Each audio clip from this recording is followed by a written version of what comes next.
Jonathan has given the Committee on National Dialogue 6 weeks to formulate an all-inclusive process that will give all Nigerians an opportunity to contribute towards how they will live together as one. At the inauguration of the committee, President Jonathan described their task as a national project aimed at resolving long-standing impediments to a united Nigeria.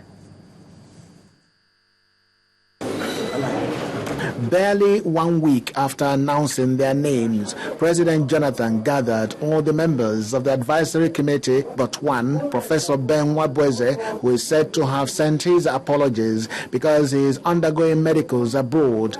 They have come for the onerous task ahead, the task of getting Nigerians to dialogue on how to deepen their bond as one people. He says it is in line with the yearnings of the people and to ensure that the ship of democracy does sail smoothly. Let me emphasize that this is a national project. It's sincere and fundamental undertaking aimed at realistically examining and genuinely resolving long-standing impediments to our cohesion and harmonious development as a truly united nation.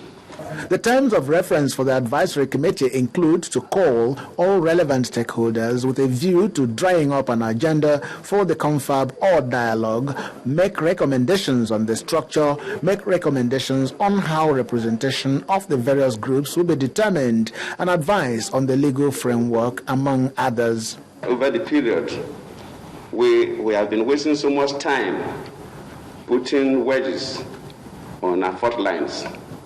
This committee and the assignment is to rather put a strong mortar that will bind our cleavages and make our nation a stronger nation for our own interests and especially for the interests of our children yet to come, so that we will all have a Nigeria of our dream. Chairman of the advisory committee observed that the government has been sitting on the fence following criticisms over whether or not the convocation of the conference, and thanked the president for taking the bulls by the horn. President Goodluck Ebele Jonathan, having decided to convene such a conference, must be commended for showing courage.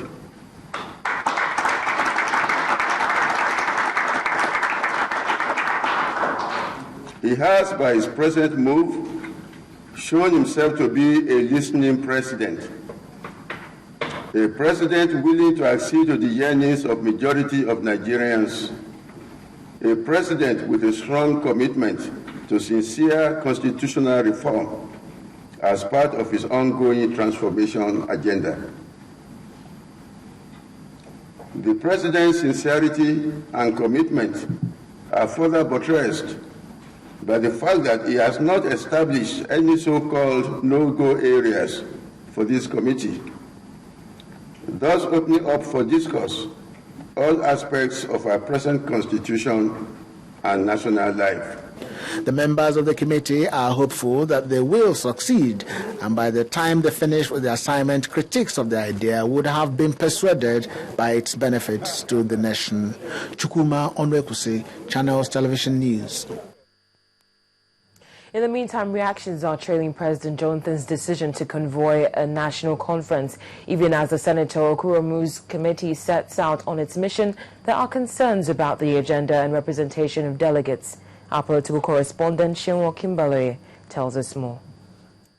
We need a sovereign national conference to fashion out a new constitution. That is one of Nigeria's prominent legal practitioners asking for a sovereign national conference in 2010. But in 2013, the leader of the All Progressives Congress, Mr. Bola Tinubu, seems not to agree with that. I see a contradiction here.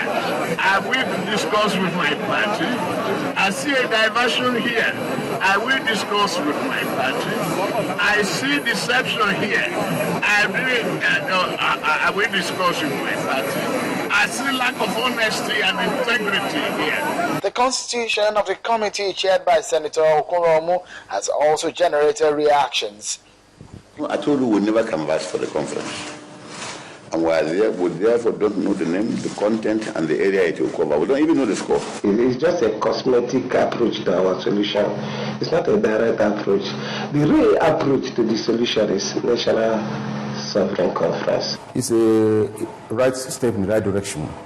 And by setting up this committee, I think the president is trying to convince Nigerians that he means business. A big question is how badly do we need this national conference, and is it capable of solving the nation's problems? National conference, whatever I want to call it, the confabulation representing Nigeria, as like Bola Ige pointed out, will ask, one, do we want to live together? And if so, how? Those are the two questions. And once they elaborate the blueprint that will create a new Nigeria, such blueprint will be put into a national referendum or a plebiscite. Naturally, you expect as a young man that unity of this country is not negotiable. Another big question is the issue of representation and the constitution of delegates to the conference. Every nationality must be respected, like I said, but we cannot look at a way, of course, maybe there will be proportional representation. For instance, I know 500,000 people, Yoruba almost 50 million people. Now, we may look at proportional representation based on the numerical strength of each group, but when it comes to voting at the conference, each nationality should have no more than one vote. This country is standing on a tripod, the Hausa, the Igbos, and Yorubas. And if for us to move ahead, this three tripod has to come together. It's better to turn to Jojo than box. It is hoped that with this issue of national conference, it will get everyone talking, and at the end of the day, the many problems of Nigerians may thus be on its way to be solved. I'm Shehu Okimbaloye, reporting for Channels Television News. Now stay with us on